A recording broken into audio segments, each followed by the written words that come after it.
ဒါတလမှာကောင်းတဲ့ရည်တွေကိုလူတွေကပြည့်ပြည့်လေးကတတ်မှတ်တဲ့အတိုင်းဒီတစ်ပတ်အတွင်းမှာပဲရည်ကကောင်းတယ်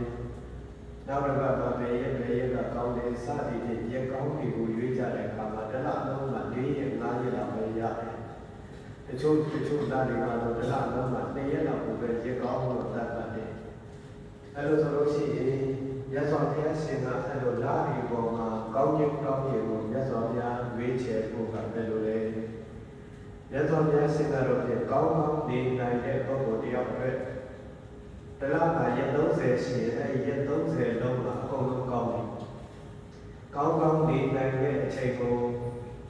ကောင်းတဲ့အချိန်ပဲကောင်းနေနိုင်တဲ့ရက်ကိုကောင်းတဲ့ရက်ပဲကောင်းနေနိုင်တဲ့လကိုကောင်းတဲ့လကောင်းနေနိုင်တဲ့ရက်ကိုကောင်းတဲ့နေ့လို့ဒီလိုပဲမြတ်စွာဘုရားရှင်ကတတ်မှတ်ပါတယ်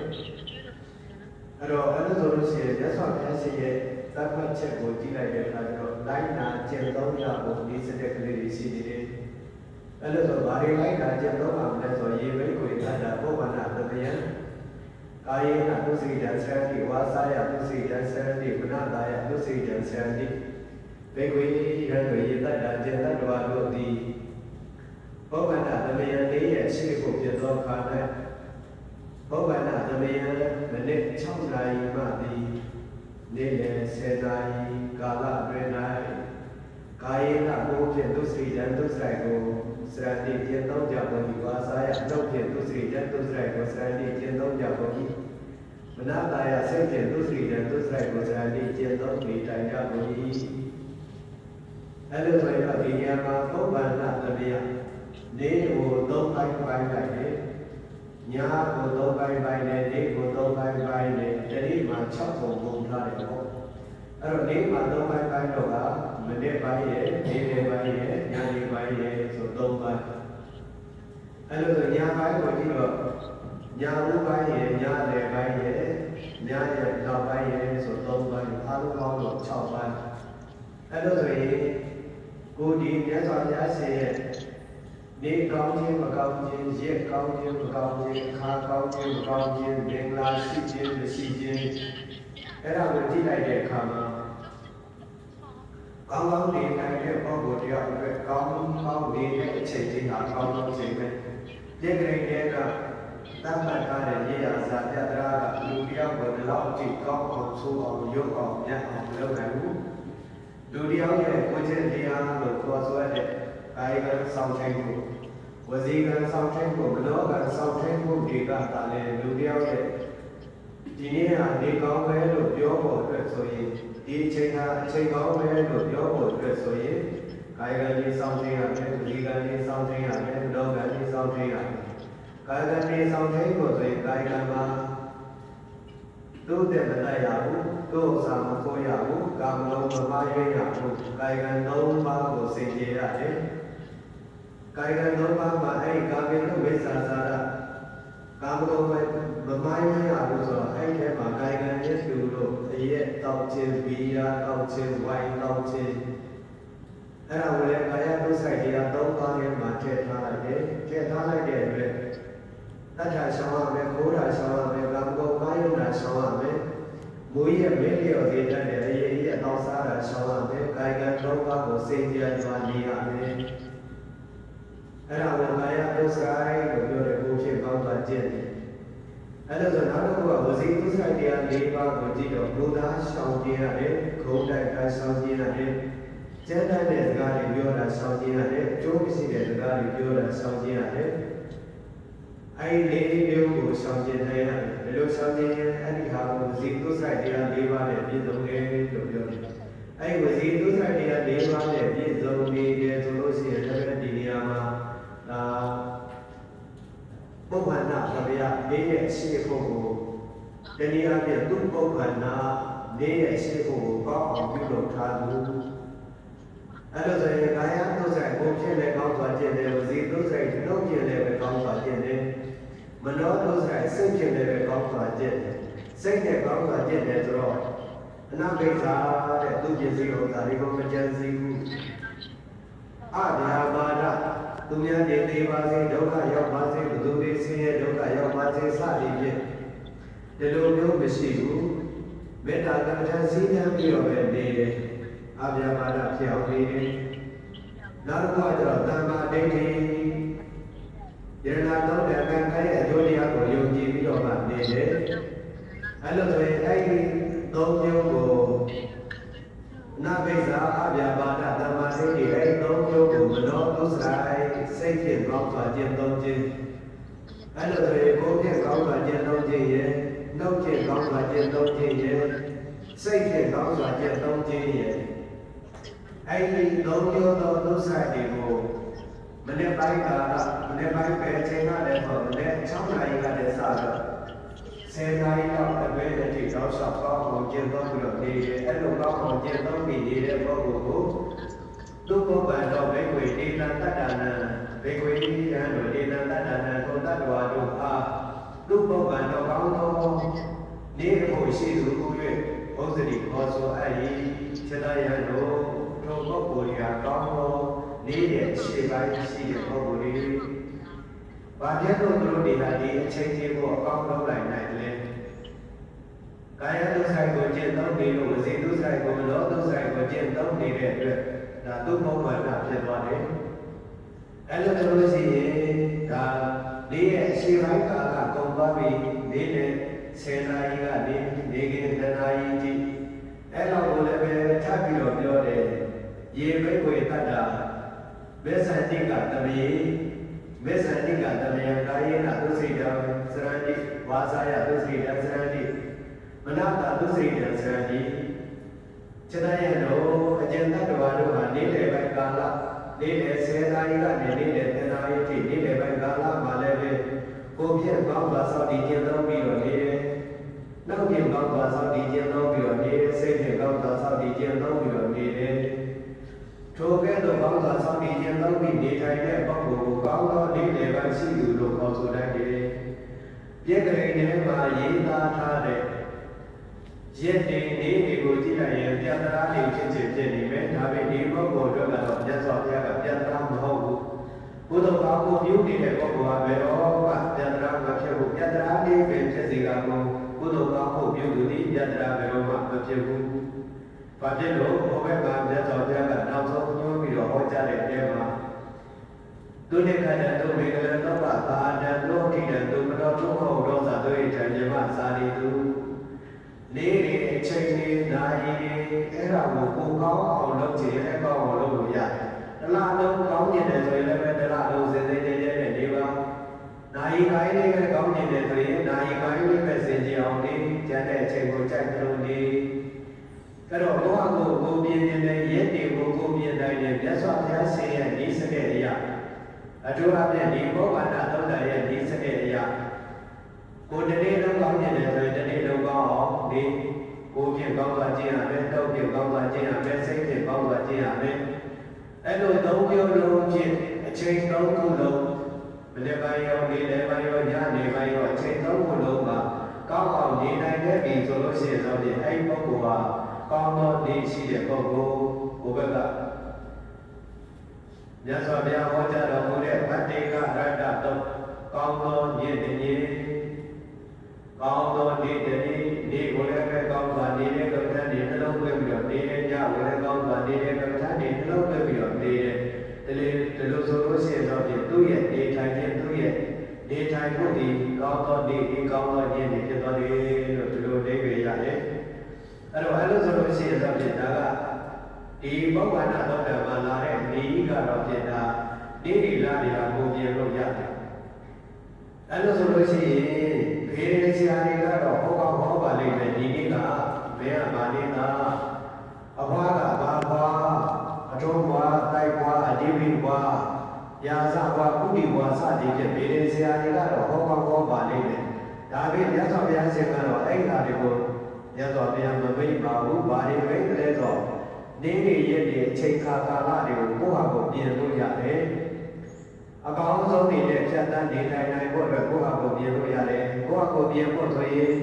ကိုယ်ဖြင့်ကောင်းစွာကျင့်ရမယ်။နှုတ်ဖြင့်ကောင်းစွာကျင့်ရမယ်။စိတ်ဖြင့်ကောင်းစွာကျင့်ရမယ်။ကိုယ်ဖြင့်ကောင်းစွာကျင့်တယ်ဆိုရင်ဆိုတာ သူတဲ့မနိုင်အောင်လို့သာမကိုရဘူးကာမဂုဏ်မမာရရဘူးအရေးရမတော့ရဘူးမူရစေဝမမီဝဲရဘူးဒါကိုလည်းကောင်းစွာကျင့်တယ်နောက်ပြန်ကောင်းစွာကျင့်တယ်ဆိုတာ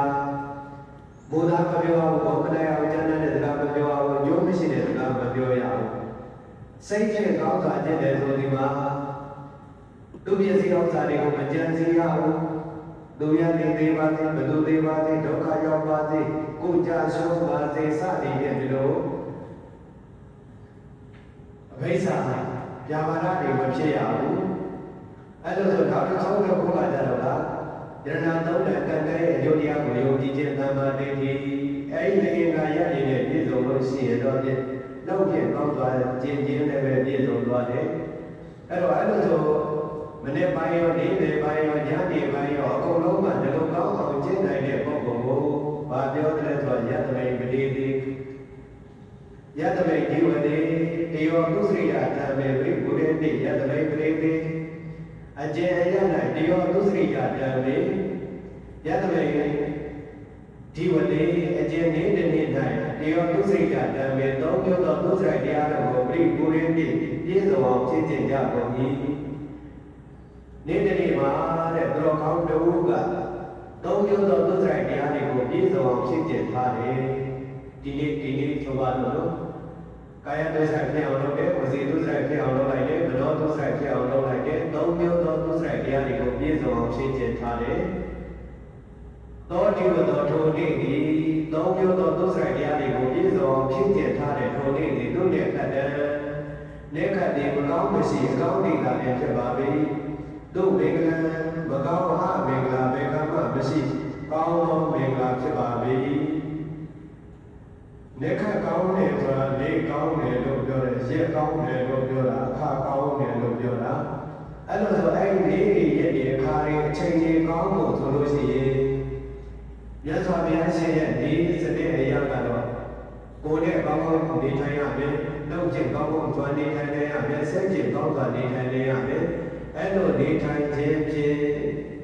အချိန်ချင်းအခါတွေကိုကောင်းအောင်လုပ်နိုင်တယ်။ဒါလို့ဆိုရင်တကယ်လေးထပ်ပြီးတော့ပြောတရားရှိတာနောက်တစ်ခုရှိတယ်။ဒီဗုဒ္ဓဘာသာဝင်သူတော်စင်တို့မြည်သည်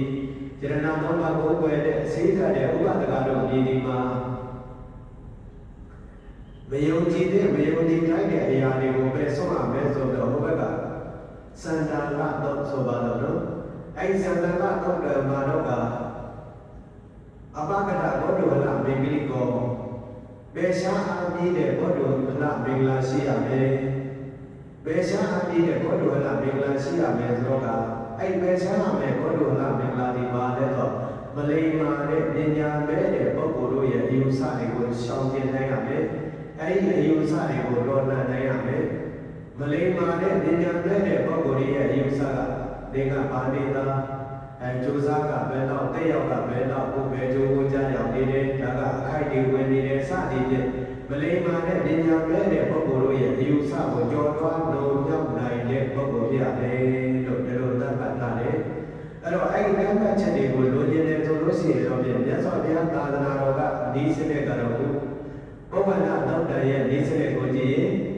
ကာယတုဆိုင်ကိုပြည့်စုံအောင်လုပ်ရမယ်ကာယတုဆိုင်အမြဲတမ်းဖြစ်ရမယ်အချိန်တိုင်းဖြစ်နေရမယ်ဝစီတုဆိုင်အမြဲတမ်းဖြစ်နေရမယ်အချိန်တိုင်းဖြစ်နေရမယ်မနောတုဆိုင်အမြဲတမ်းဖြစ်ရမယ်အချိန်တိုင်းပြည့်စုံနေရမယ်အဲ့ဒီအင်္ဂါရသုံးမျိုးနဲ့ပြည့်စုံပြီဆိုရင်ဒီပုဂ္ဂိုလ်ဒီဒါပုဗ္ဗနာကောင်းသောနေဖို့ရှိကောင်းသောနေရဲ့ရှိဖို့ရှိတဲ့ပုဂ္ဂိုလ်ကောင်းသောနေလည်းပိုင်းရှိတဲ့ပုဂ္ဂိုလ်ကောင်းသောညနေပိုင်းရှိတဲ့ပုဂ္ဂိုလ်နေ့တစ်နေ့လုံးအကောင်းနေတဲ့ပဲဖြတ်တန်းနေတဲ့ပုဂ္ဂိုလ်ပြည့်တဲ့နေမှာတော့ရေပြတ်သားနေတော့ချက်ချင်းဖြစ်မယ်ဒါပေမဲ့သူ့ရဲ့ကုသိုလ်တွေကတော့ရေးအားသာဖြစ်နေတယ်ဒါဝဲသူ့နဲ့ခတ်တယ်မကောင်းအားမယ်မကောင်းတဲ့ခတ်မရှိအကောင်းတဲ့ခတ်တာဖြစ်ပါပြီသူ့မင်္ဂလာမကောင်းအားမင်္ဂလာပဲခါမှမရှိကောင်းတော့မင်္ဂလာသာဖြစ်ပါပြီသုပ္ပဘာဒံကောင်းစွာဘုဒ္ဓအလေးရောက်ရခြင်းရှိပါပြီတို့ဒီတန်ကောင်းစွာအိယာမှာထားရခြင်းရှိပါပြီဒီပုဂ္ဂိုလ်ကဒီသူစရိုက်တရားတွေနဲ့ပြည့်စုံနေတဲ့ပုဂ္ဂိုလ်ဖြစ်တဲ့အတွက်နေ့ကိုကြည့်ပြန်တော့လည်းနေ့ကနေကောင်းဒါကအဲ့ဒီနေ့ကောင်းမှလည်းပဲအမင်္ဂလာမဟုတ်ဘူးမင်္ဂလာတွေနဲ့ပဲမင်္ဂလာတရားတွေနဲ့ပြည့်စုံနေတယ် အဲ့လိုဆိုလို့ရှိရင်ထလာပြန်တော့လည်းကောင်းခြင်းတရားတွေနဲ့ထလာတယ်ကမ္မထန်ဒီနှလုံးသွင်းပြီးတရားဘာဝနာနှလုံးသွင်းပြီးထလာတယ်နောက်တစ်ခါနိုးလာပြီဆိုရင်လည်းကောင်းမှုတွေနဲ့ပဲကောင်းမှုတရားတွေနှလုံးသွင်းနေပဲနိုးလာတယ်အဲ့လိုဆိုရင်အချိန်ချင်းကိုနည်းနည်းလေးထပ်ပြီးတော့တတ်မှတ်တာတစ်ခုရှိတယ်ဘာလဲဆိုတော့ဒုက္ခတော့ဒုက္ခဒေါသခဏဆိုတာဘာလဲဆိုတော့ခဏဆိုတာလက်ဖြစ်10ဘက်ကိုတခဏလို့ခေါ်တယ်လက်ဖြစ်အပြက်တရားကိုတရားလို့ခေါ်တယ်လက်ဖြစ်အပြက်တစ်ထောင်ကိုဓမ္မလို့ခေါ်တယ်အဲ့လိုဆိုရင်ခဏကလည်းကောင်းတဲ့ခဏလေးတဲ့ဖြစ်ရမယ်ပုံမှန်10စက္ကန့်ကိုလည်းခဏလို့ခေါ်တယ်အဲ့10စက္ကန့်အတွင်းကိုကာယဒုစရိုက်ဖြစ်ပြီးတော့ဒီမဲ့ဝစီဒုစရိုက်ဖြစ်ပြီးတော့ဒီမဲ့မနောဒုစရိုက်တွေဖြစ်ပြီးတော့ဒီမဲ့ဆိုရင်ဒါဒုက္ခတော့ကောင်းတော့ခဏပြီးပါပြီသူ့မို့ဒေါသမကောင်းတဲ့မို့မဖြစ်ကောင်းတော့မို့တာဖြစ်ပါပြီသူ့ရိတ်တံမြမစာရီတို့မြမစာရီတို့မြတ်သောအကျင့်ကိုကျင့်သောပုဂ္ဂိုလ်တို့၌ရိတ်တံပေးလူပူဇော်တဲ့ကုသိုလ်ကောင်းမှုသည်သူ့ရိတ်တံအကောင်းဆုံးပေးလူပူဇော်သည်ညီရော၏အဲ့တော့အဲ့လိုဆိုလို့ရှိရင်တော့ပြင်ဒီဒုစရိုက်တရား၃ပါးနဲ့ပြည့်စုံနေထိုင်တဲ့ပုဂ္ဂိုလ်ဟာလက်ခတ်ကြည့်ရင်လည်းအကောင်းဆုံးလက်ခတ်မင်္ဂလာကြည့်တယ်တော့လည်းအကောင်းဆုံးမင်္ဂလာခဏလေးကိုကြည့်တယ်တော့လည်းအကောင်းဆုံးခဏလေးကိုကြည့်တဲ့ပိုင်ဆိုင်ထားတဲ့ပုဂ္ဂိုလ်ဖြစ်တယ်အဲ့လိုဆိုလည်းနည်းနည်းလေးထပ်ပြောတယ်ဗလက်ခိဏကာယကမ္မကာယကမ္မကာယကံတိကိုဖြစ်ပြုလို့ရတဲ့ကာယကံတရား၃ပါးသည်ဗလက်ခိဏမကောင်းမရှိအကောင်းတိတာလည်းဖြစ်ပါပြီဗလက်ခိဏဝါစာကမ္မနောက်ဖြစ်ပြောဆိုရတဲ့စကားနှလုံးသည်ဗလက်ခိဏမကောင်းမရှိအကောင်းတိတာလည်းဖြစ်ပါပြီမနောကမ္မစိတ်ဖြင့်ကြံစီအပ်တော်ကြံစီမှန်တရားသည်ဗလက်ခိဏမကောင်းမရှိအကောင်းတိတာလည်းဖြစ်ပါပြီကာယကံကြည့်ပြန်တော့လေကာယကံတွေကအကောင်းနေကြည့်တယ်ဝစီကံကြည့်ပြန်တော့လေဝစီကံတွေကအကောင်းနေကြည့်တယ်စကားတစ်လုံးတိုင်းကလည်းကုသိုလ်ရအောင်ကုသိုလ်ရနေတယ်လက်တစ်လုံးချင်းတစ်လုံးကလည်းကုသိုလ်ရနေတယ်စိတ်အတွေ့အကြံတွေကလည်းကုသိုလ်ရနေတယ်ဆိုလို့ရှိရင်တော့ဒီပုဂ္ဂိုလ်ကကာယကံမှုဝစီကံမှုမနောကံမှုတွေကိုအကောင်းဆုံးပြုနိုင်တာဖြစ်တဲ့အတွက်ဒီပုဂ္ဂိုလ်ဒီကောင်းသောနေ့ဒီကောင်းသောလဒီကောင်းသောရက်ဒီကောင်းသောနှစ်ဒီဖြစ်တယ်ကောင်းသောအချိန်ဒီဖြစ်သွားတယ်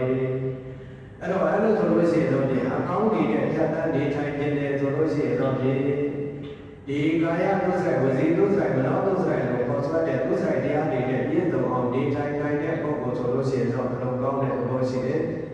အဲ့လိုဆိုရင်ကိုဒီနေရာလေးမှာနည်းနည်းလေးထပ်ပြီးတော့ဘုရားကနာမည်ကျော်ဖြစ်တဲ့ဘုရားဒေဝလေကာကိုရေးသားတော်မူတဲ့ဆရာတော်ဘုရားကြီးကတော့ဗာရေးတယ်ဆိုလို့ရှိရင်ပညာရှိမြတ်ဗောဓိတတော်ခါဖက်နေမရွေးဘူးကိုရေးလေးရောက်မျက်မှောက်ကျိုးချရခြင်းဒီသာဤတဲ့တဲ့မြတ်ကောင်းတဲ့ခါဒီစနေနေ့ကနေရာဂျုံညိုအာကမိုးကကောင်းဆုံးရုပ်မြတ်ပဲပြုတတ်လေအဲ့တော့ဘာပြောလို့တလဲဆိုတဲ့အခါကျတော့ပညာရှိတဲ့ဘုရားအလောင်းတော်တို့ဒီတဲ့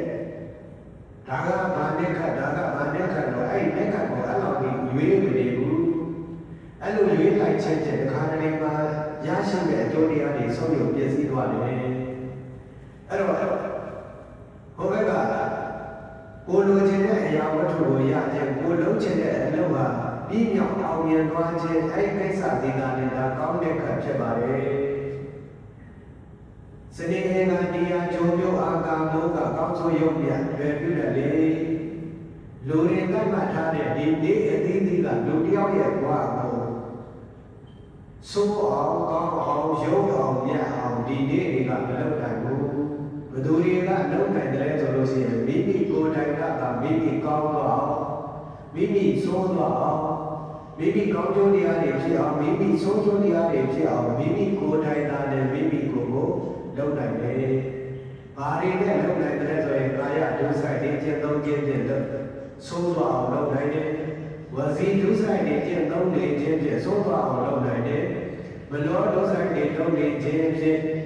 မိမိဘာသာမိမိဆိုးသွားအောင်လုပ်နိုင်တယ်လို့ဒီလိုအဓိပ္ပာယ်ရတယ်။အဲ့လိုဆိုလို့ရှိရင်တော့နောက်တစ်ခုကကြတော့ဒုစရိုက်တရား10ပါးပေါ့နော်။ဒီဒုစရိုက်တရား10ပါးက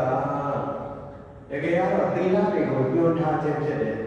သီလကနှမျိုးရှိတယ်ပါဠိတော်ကသဝရသီလရဲ့အိန္ဒိယသဝရသီလရဲ့ဆိုတော့နှမျိုးရှိတယ်နှမျိုးရှိတော့ဒီနေရာမှာဘုရားဘာသာဝင်တော်စင်ကြီးဥပဒနာကောင်းနေဥပဒနာမကောင်းနေနေတယ်ငါးပါးသီလလုံးတဲ့ပုဂ္ဂိုလ်မျိုးဖြစ်ရမယ်ငါးပါးသီလလုံးတဲ့ပုဂ္ဂိုလ်မျိုးဖြစ်ဖို့ဆိုလို့ရှိရင်ဒီငါးပါးသီလဒီဥပဒနာတွေအတွက်ပြဋ္ဌာန်းပါတယ်ဥပဒနာတွေအတွက်ဘယ်လိုပြဋ္ဌာန်းတယ်ဆိုတော့သီလကျိုးပြည့်လို့ရှိရင်တရဏဂုံပြည့်သွားတယ်တရဏဂုံပြည့်လို့ရှိရင်သီလပြည့်တယ်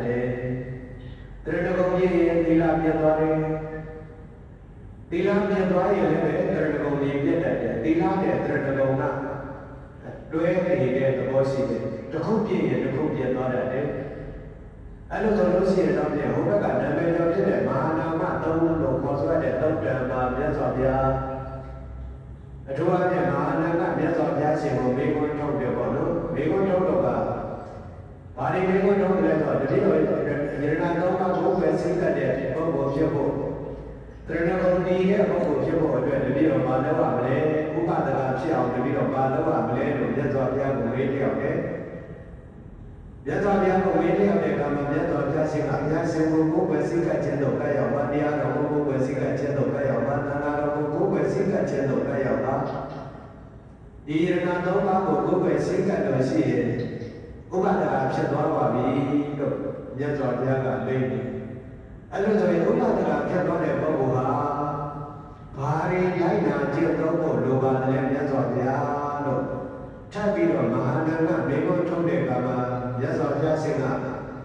ဘာနာတိဘာနာပတိဝိရတောဟောတိအာရိနာဒါနာပတိဝိရတောဟောတိကာမေတုမေသာသာရပတိဝိရတောဟောတိဘုဒ္ဓဝါရပတိဝိရတောဟောတိ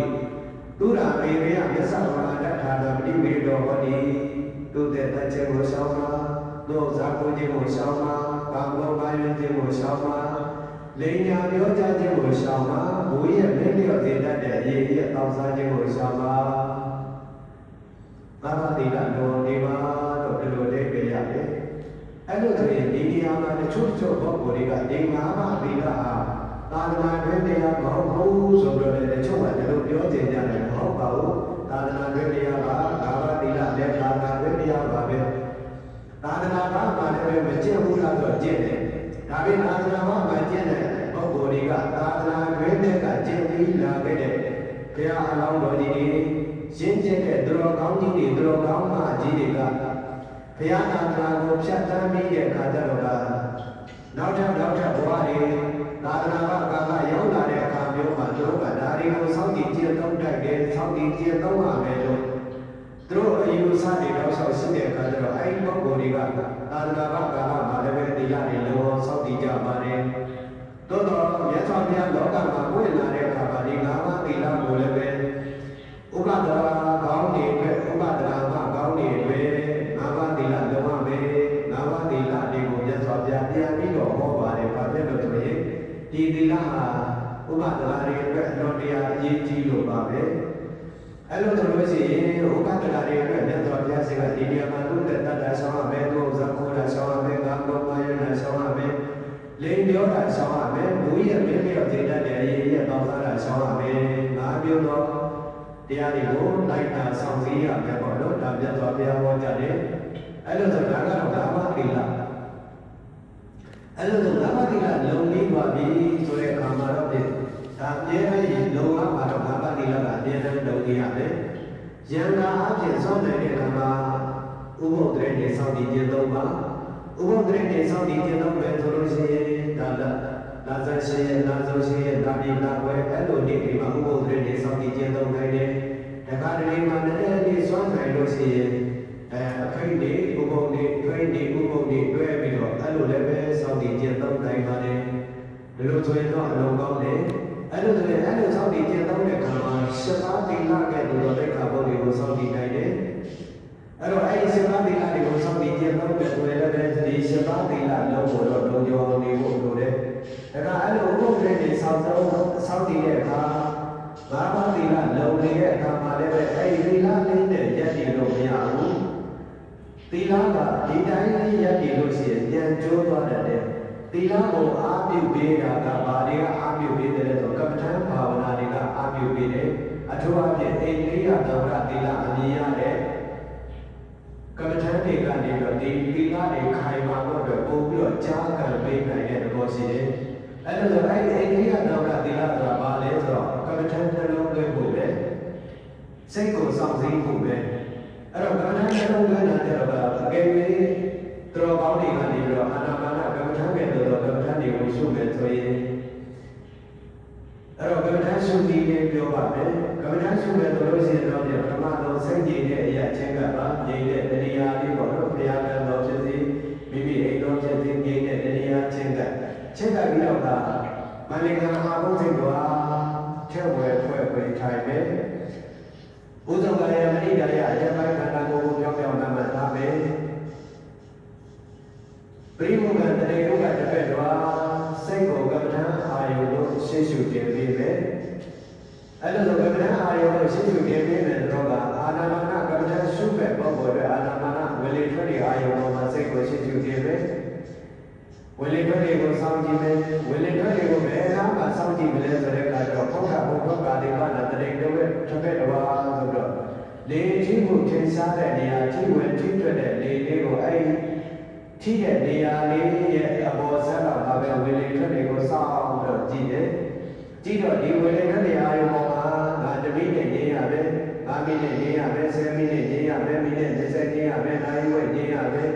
ငြိမ်ငြိမ်လေးတတ်မှတ်ပြီးတော့ဝေလေထွက်တွေအာယုပေါ်မှာငြိမ်ငြိမ်တတ်မှတ်ပြီးတော့ရှုတယ်ငြိမ်ငြိမ်တတ်မှတ်ပြီးတော့ရှုနေတော့ကအဲ့ဒါကိုသွားရင်လည်းဝေလေထွက်တွေတောက်ဆောင်မှတ်နေတယ်ရရင်လည်းဝေလေထွက်တွေတောက်ဆောင်မှတ်တယ်ထိုင်ရင်လည်းဝေလေထွက်တွေတောက်ဆောင်မှတ်နေတယ်အိပ်ရင်လည်းဝေလေထွက်တွေတောက်ဆောင်မှတ်နေတယ်ရေချိုးနေရင်လည်းဝေလေထွက်တွေပဲမှတ်တယ်အိမ်သာတက်နေရင်လည်းဝေလေထွက်တွေပဲမှတ်တယ်အဲ့ဒါသွားရထိုင်ရောက်တောက်ဆောင်ရှုပြီးရောအဲ့လိုဆိုရင်ဒီကမ္မထရှုနေခြင်းကိုအိန္ဒိယတောင်ရသီလာလို့ခေါ်တဲ့အိန္ဒိကိုစောင့်ကြည့်တယ်အဲ့လိုဆိုရင်ဒီငါးပါးသီလလုံခြင်းကကြတော့ကာယဒုစရိုက်တွေကိုပယ်ရှားပြီးသားဝစီဒုစရိုက်တွေကိုပယ်ရှားပြီးသားအိန္ဒိယတောင်ရသီလာလို့ခေါ်ဆိုတဲ့ကမ္မထနှလုံးသွင်းခြင်းဖြင့်မနောဒုစရိုက်တွေကိုပယ်ရှားပြီးသားမနောဒုစရိုက်တွေကိုဖြစ်အောင်လုပ်ပြီးသားဖြစ်သွားတယ်အဲ့တော့အဲ့လိုဆိုလို့ရှိရင်တော့အာနာပါနကိုဝေလေထွက်တွေကိုရှုမယ်ဆိုရင်လည်းဝေလေထွက်တွေကိုတောင်းလျှောက်ရှုပါပြင်းတိုင်းရှုပါလှော့မထားပါနဲ့အချိန်တိုင်းရှုခြင်းလို့သတ်မှတ်ပါသွားရင်လည်းရှုနေပါစားရင်တော့ရင်လည်းရှုနေပါချစ်နေပြုတ်နေလည်းပဲကမ္မထံကတော့ရှုနေရပါတယ်ဝေလေထွက်တွေရှုတဲ့ပုဂ္ဂိုလ်ကဝေလေထွက်တွေကိုပြင်းတိုင်းရှုပါတယ်အဲ့လိုရှုထားနိုင်ပြီဆိုရင်မနောဒုစရိုက်ကိုခေါ်တဲ့စိတ်ဖြင့်မကောင်းတဲ့ကျင့်ခြင်းကိုပယ်ရှားပြီးတော့မနောဒုစရိုက်ကိုခေါ်ဆိုတဲ့စိတ်ဖြင့်ကောင်းစွာကျင့်ခြင်းကိုကောင်းစွာစောင့်တည်နိုင်သွားတယ်အဲ့လိုစောင့်တည်ခြင်းဖြင့်ကာယဒုစရိုက်ကိုဖြစ်စေတယ်ဝစီဒုစရိုက်ကိုဖြစ်စေတယ်မနောဒုစရိုက်ကိုဖြစ်စေတယ်အဲ့ဒီဒုစရိုက်တရား၃မျိုးလုံးကိုကောင်းစွာစောင့်တည်ခြင်းသုံးနိုင်ခြင်းဖြင့်ဒီပုဂ္ဂိုလ်ဒီသူ့နဲ့ခန္ဓာအကောင်းဆုံးတဲ့ခန္ဓာကိုပိုင်ဆိုင်နေတဲ့နေတိုင်းရေကောင်းခြင်းနဲ့နေကြီးတဲ့နေတိုင်းအချိန်တိုင်းကတို့အတွက်ရေကောင်းခြင်းနဲ့နေကြီးတဲ့ပဲသူ့မင်္ဂလာအမြဲတမ်းအချိန်တိုင်းမင်္ဂလာတွေရှိနေတယ်အချိန်တိုင်းမင်္ဂလာရှိနေတယ်ဒုက္ခတော့ဒုက္ခရောစားခဏလေးလက်ဖြစ်တဲ့စားလက်ဖြစ်ဆဲတဲ့စားတစ်စက္ကန့်စားဆယ်စက္ကန့်စားစက္ကန့်တရားစားအဲ့ဒီအချိန်တိုင်းဟာလည်းကိုတို့အတွက်အကောင်းဆုံးအချိန်လေးတည်းဖြစ်သွားတယ်အဲ့တော့အဲ့လိုအကောင်းဆုံးအချိန်တွေကိုပိုင်ဆိုင်တဲ့ပုဂ္ဂိုလ်တွေအတွက်မကောင်းတဲ့ရက်မကောင်းတဲ့အခါကာလကလုံးဝမရှိတော့ပဲအကောင်းဆုံးအချိန်ကြီးတွေဖြစ်သွားတယ်လို့ဒီလိုအဓိပ္ပာယ်ရပါတယ်အဲ့တော့ဒီနေ့လူစင်ဖြစ်တဲ့သူတော်ကောင်းတွေကလည်းအကောင်းဆုံးနေ့ရက်ဒီအကောင်းဆုံးအချိန်ကြီးကိုပိုင်ဆိုင်နိုင်တဲ့ပုဂ္ဂိုလ်တွေဖြစ်စေရတယ်